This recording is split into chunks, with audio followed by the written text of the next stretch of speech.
Assalamualaikum, selamat pagi dan salam Malaysia Madani. Anda bersama saya Nur Zamri dalam Berita Pagi edisi Ahad. Seorang lelaki yang dipercayai membunuh ibu bapanya kira-kira pukul 7 petang semalam berjaya ditangkap polis malam tadi. Suspek berusia 42 tahun itu ditahan di terowong penchala Lebuh Raya Spring pada pukul 10.20 malam.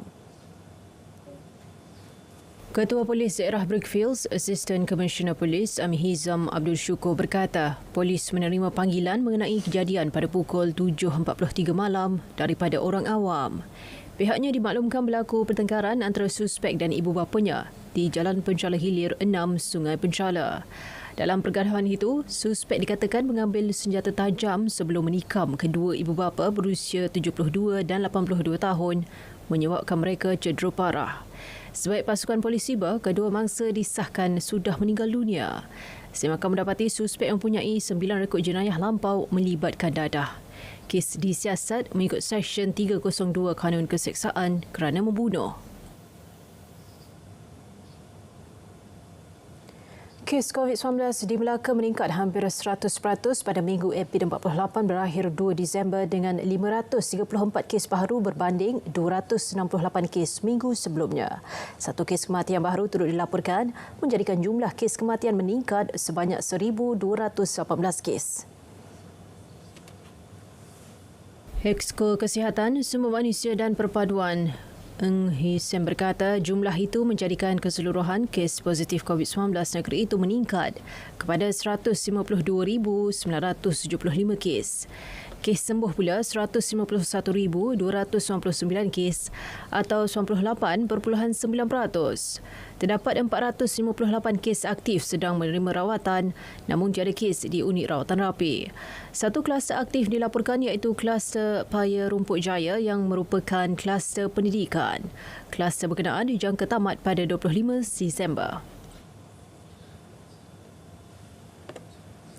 Saudara setahun di tampuk pentadbiran menyaksikan kerajaan Madani melakukan anjakan paradigma menerusi inisiatif radikal yang dilihat perlu untuk menstruktur semula aspek ekonomi. Ini termasuk langkah rasionalisasi subsidi selain tumpuan dalam transformasi digital dan peralihan tenaga. Justru Perdana Menteri Datuk Seri Anwar Ibrahim menekankan kepentingan pendidikan holistik yang mampu melahirkan modal insan memenuhi keperluan masa depan. Dalam isu microchips, bersetuju untuk bukan sahaja labur 25 bilion ringgit, tetapi labur dalam front end of the technology. Baik, kalau Infineon labur dalam front end of the technology, yang kita harus tumpukan ialah mutu pendidikan kita harus lebih tinggi. Kalau tidak, kita tidak upaya memenuhi keperluan mereka. Dalam pada itu, Datuk Seri Anwar juga menegaskan martabat bahasa Melayu sebagai bahasa kebangsaan akan terus diperkasa tanpa menidakkan kepentingan penguasaan bahasa lain demi meningkatkan daya saing. Pendidikan kita memerlukan lonjakan.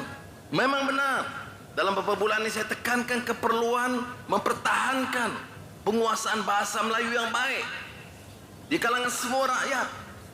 Tetapi dalam masa yang sama, sejak bulan lalu dan untuk tahun 2024, saya telah arahkan Kementerian Pendidikan berusaha dengan lebih untuk mengangkat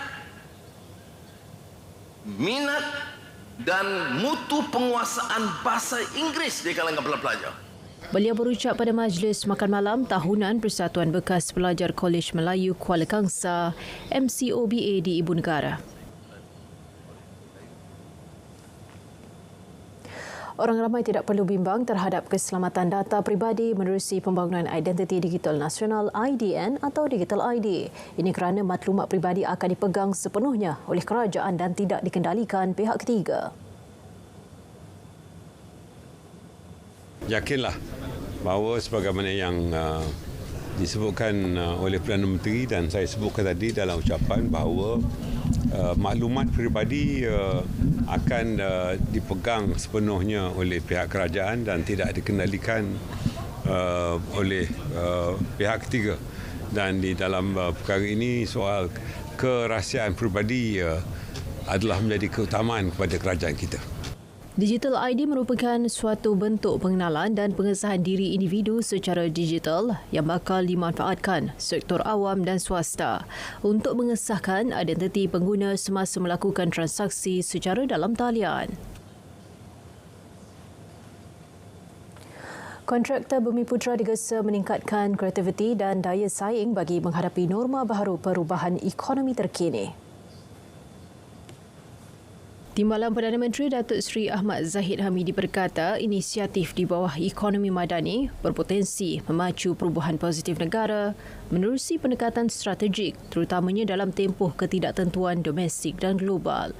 Menurutnya lagi, Belanjawan 2024 bakal membuka banyak peluang pelaburan bagi merancangkan semula pelaksanaan projek khususnya bagi kontraktor kecil dan sederhana.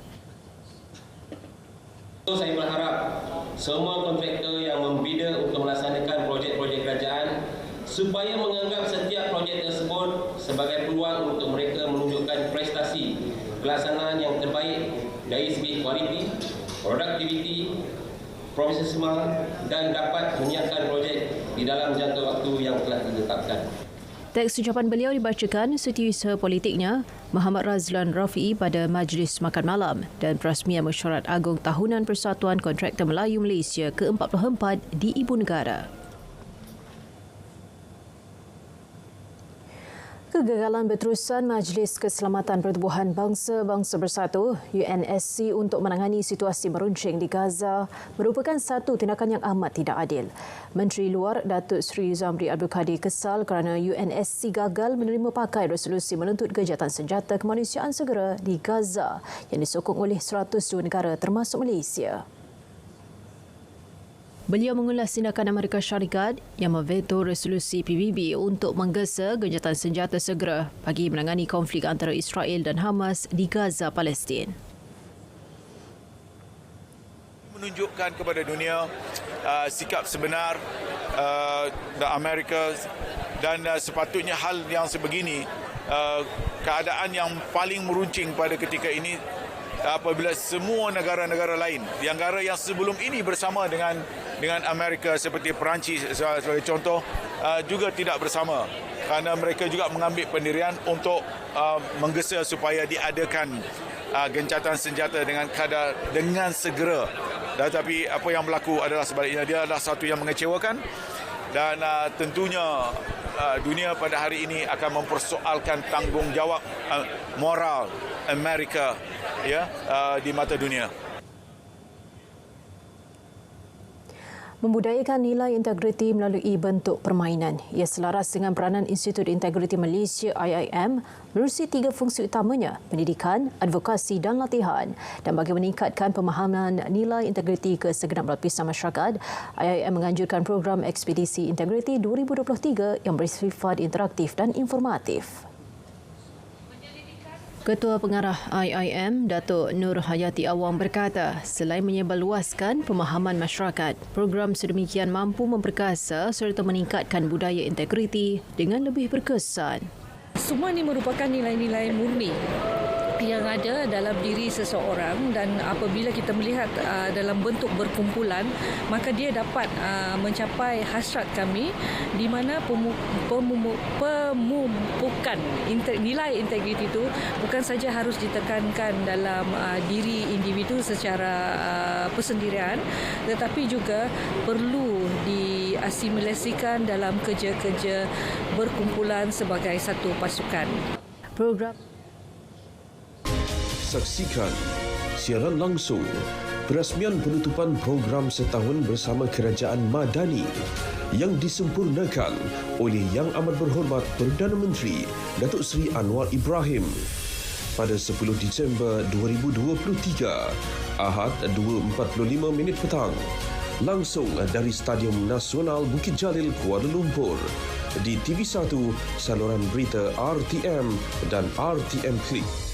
Sokongan dan bantuan untuk rakyat Palestin dari sungai ke segara Palestin pasti merdeka. Berita pagi diteruskan dengan edisi Sabah.